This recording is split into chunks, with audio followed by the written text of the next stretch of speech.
Hello guys, मैं हूं कार्तिकेय। मैं पढ़ाने जा रहा हूं breathing and exchange of gases. इसमें क्या क्या है, एक एक एनसीईआरटी का लाइन बताऊंगा। तो स्टार्ट करते हैं। इसमें है, पहली लाइन बोल रहा है, as you learn earlier oxygen O2 utilise organism indirectly break down nutrition molecule like glucose and derive energy performing the various activity. इसका कहने का मतलब है कि हम ग्लूकोज को तोड़ते हैं, ऑक्सीजन यूटिलाइज होता है और प्रोडक्ट में बनता है CO2 H2O प्लस 38 ATP बनती है, जिसके कारण हमें एनर्जी मिलती है। एनर्जी की यही एनर्जी हम यूटिलाइज करते हैं अदर एक्टिविटी के लिए, लोकोमोशन, हम लोग एक्सरसाइज, जो भी अदर एक्टिविटी करते हैं। ओके, आगे चलते हैं। लाइक ग्लूकोज, ठीक है। अब अगली line, carbon dioxide CO2 which harmful and release out above the catabolism. अब जैसे हम लोग, जब हम ग्लूकोज को यूटिलाइज करते हैं, मतलब तोड़ते हैं, तो हमें एनर्जी तो मिलती है, उसी के स्वरूप हमें वेस्ट चीज़ भी मिलती है, जिसको हमको रिलीज आउट करना पड़ता है, नहीं तो हमारे बॉडी के लिए हार्मफुल होता है। ठीक है, तो आगे आगे चलते हैं। It is therefore evident O2 are continuous derive provide the cell CO2 produce the release out. ठीक है, ये तो मैंने बता दिया। This process of exchange of O2 from atmospheric with CO2 by the cell breathing. एक मतलब, हमारे कहने का मतलब है, ब्रीथिंग क्या होता है, ब्रीथिंग या रिस्पायरेशन का मतलब यही होता है कि CO2 O2 का एक्सचेंज ही होना, एटमॉस्फेयर CO2 और O2 का एक्सचेंज होना ही, उसी को हम ब्रीथिंग कहते हैं। ठीक है। Place hand your chest. जब आप अपने चेस्ट पे हाथ रखते हो तो लगता है कि ये अप या डाउन हो रहा है, तो ये ब्रीथिंग की वजह से होता है। और ये ब्रीथिंग कैसे होता है, इसका मैकेनिज्म कैसे होता है, आगे हम बताएंगे। ठीक, इस चैप्टर में हम पढ़ना है यही है। ठीक, रिस्पायरेशन ऑर्गन क्या, जैसे हर एनिमल, हर मतलब एनिमल किंगडम में आपने पढ़ा ही होगा, जैसे फेरा होगा, सिलेंट्रेटा, टिनोफेरा, प्लेटीहेल्मिन्थिस, एनिलिडा, आर्थ्रोपोडा। तो उन लोग का हैबिटाट अलग होता है, ऑर्गन लेवल ऑफ ऑर्गेनाइजेशन अलग होता है, तो उसके अकॉर्डिंग हैबिटाट अलग होता है। तो जैसा उसका इन्वायरमेंट रहेगा, जैसा लेवल ऑफ ऑर्गेनाइजेशन होगा, उसके अकॉर्डिंग ही वो एक्सचेंज कर पाएंगे गैस का। जैसे अगर लंग्स किसी के पास नहीं है, लंग्स है तो लंग्स से लेंगे, अगर क्यूटिकल प्रेजेंट है तो क्यूटिकल से लेंगे, या तो सरफेस से लेंगे। तो अकॉर्डिंग टू इन्वायरमेंट, उनका हैबिटाट के कारण उनकी वजह से अलग अलग लेवल ऑफ ऑर्गेनाइजेशन होते हैं। ठीक, तो इसी में पढ़ना। Mechanism of breathing very among different of group of animals depending on the habitat and level of organism। Lower invertebrate जैसे लाइक हो गया स्पंगी, पोरीफेरा में Coelenterata, platform, ETC, exchange of CO2 और O2 वो डिफ्यूजन की मदद से करते हैं by their entire body surface. Body surface से वो CO2 O2 का एक्सचेंज करते हैं। जैसे मतलब अगर ये पोरीफेरा है स्पंगी, तो ये अगर पानी में है तो ये पानी के अंदर CO2 निकालेगा, और पानी में O2 भरा होता है तो O2 ले लेगा, तो इसी को डिफ्यूजन कहते हैं। ठीक है, आगे पढ़ते हैं। Earthworm use the most cuticle insect have a network of tube terrestrial system. Earthworm के पास जो होता है क्यूटिकल प्रेजेंट होता है, ठीक है, वो उससे एक्सचेंज करता है, उससे मदद करता है एयर लेने में। Transport of atmospheric gas air within the body.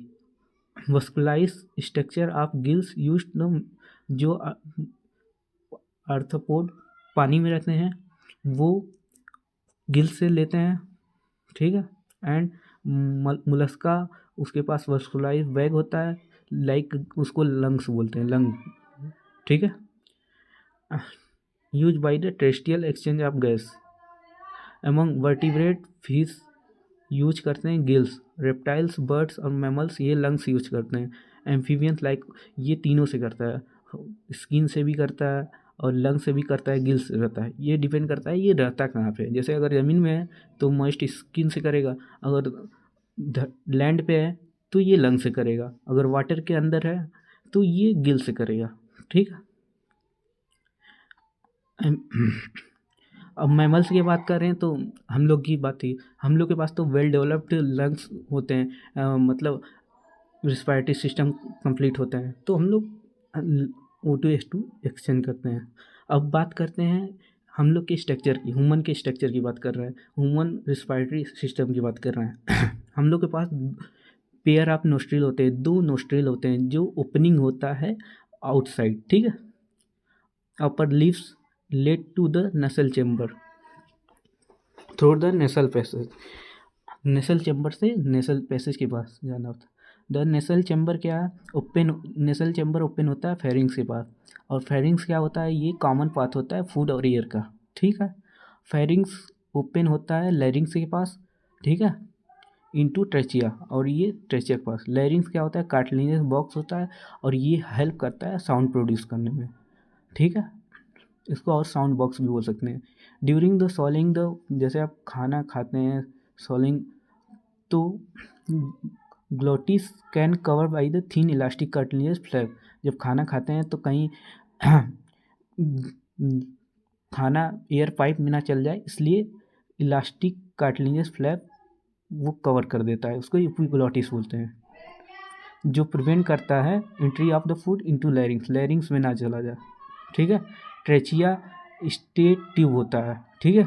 वो एक्सटेंड करता है मिडल थोरेसिक कैविटी तक, और ये डिवाइड करता है, कहाँ से डिवाइड करता है, fifth thoracic cavity vertebra into fifth thoracic vertebra, और ये right to left primary bronchi में डिवाइड करता है। और फिर उसके बाद ईच ब्रोंकाई अंडर वो, फिर इसमें डिवीजन होता है, रिपीटेड डिवीजन, और सेकेंडरी टर्सरी ब्रोंकाई, फिर bronchioles ending up to terminal bronchial. The tracheal primary secondary tertiary bronchial and initial bronchiole support the incomplete cartilage. इनके पास इनकम्प्लीट कार्टिलेज रिंग होता है। Each bronchial rise to number of very thin irregular wall होता है इनके पास।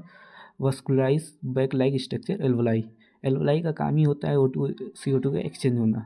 ठीक है। इसमें the branching of network bronchiole, जैसे इसमें देख रहे होंगे यहाँ पे सब डिवाइड किया है, यहाँ से लेके यहाँ से लेके यहाँ तक इनकम्प्लीट रिंग होता है, और ये फिफ्थ थोरेसिक से डिवाइड करते हैं। और यहाँ पे देखिए इसके अंदर एल्वोलाई की इधर ब्रांचिंग है। ठीक है। We are lungs which are covered by double layer. इनके पास ये लंग्स है, लंग्स की ये लंग्स है, ये डबल लेयर से कंप्लीट। Outer pleura, inner pleura, outer और इनर के प्लूरा के बीच में होता है प्लूरल फ्लूइड जो फ्रिक्शन रिड्यूस करता है। Lungs the outer pleura membrane, outer pleura जो क्लोज होता है contain thoracic lining where thoracic lining, inner pleura membrane is contact with lung surface. The part of the starting external nostril से start करेंगे up to terminal bronchioles तक, और उसके पास होता है कंडक्टिंग पार्ट का मतलब काम कर, पहले नोस्ट्रिल जब एयर पार्टिकल घुसते हैं तो जब नोस्ट्रिल से घुसते हैं तो उसमें थिन लाइक हेयर होता है। हेयर का काम होता है जैसे डस्ट पार्टिकल को क्लीन करना। जब एयर आता है तो पहले डस्ट पार्टिकल को उसको मतलब कैप्चर्ड किया जाता है हेयर के थ्रू, वो कैप्चर, फिर उसके अंदर कंडक्टिंग पार्ट होता है। कंडक्टिंग का पार्ट का काम होता है ह्यूमिडिफिकेशन करता है, उसके बाद टेम्परेचर को मेंटेन करता है बॉडी टेम्परेचर के, फिर उसके बाद आगे बढ़ते हैं। ठीक है। Exchange of site of actual, जहाँ पे एक्चुअल गैस का एक्सचेंज होता है O2 और CO2 का between blood and atmospheric alveoli होता है। ठीक है।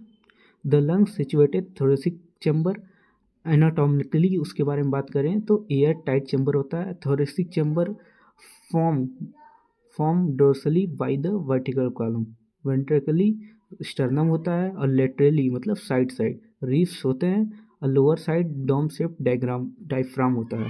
Anatomically setup lungs thorax that change in volume, उसके वॉल्यूम में चेंज होता है। थोरेसिक कैविटी reflected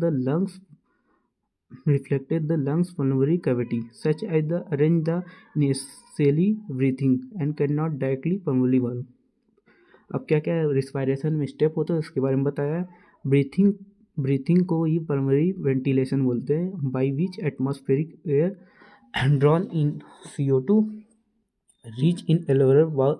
अगर CO2 ज़्यादा है तो एलोवेयर वॉल से रिलीज आउट हो जाएगा।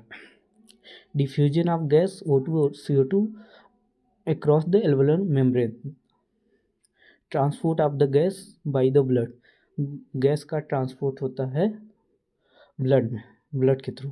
Diffusion of O2 and CO2 between the blood and tissue. Utilization of O2 cell catabolism reaction. O2 का यूटिलाइजेशन होता है उसे कैटाबॉलिज्म बोलते हैं रिजल्टेंट। और जब वेस्ट मटेरियल निकलता है वो CO2 होता है। Cellular respiration in dealt in chapter, इसके सेलुलर रिस्पायरेशन में जो 14 चैप्टर में आपने पढ़ाई होगा। ठीक, अगले लेक्चर में हम बताएंगे मैकेनिज्म ऑफ ब्रीथिंग। अगर वीडियो अच्छी लगी हो तो लाइक करें, सब्सक्राइब करें। अगर कोई टॉपिक नहीं समझ में आई है तो कमेंट करें कि अगर मेरी वीडियो में कोई भी प्रॉब्लम है तो आप कमेंट करके बता सकते हैं कि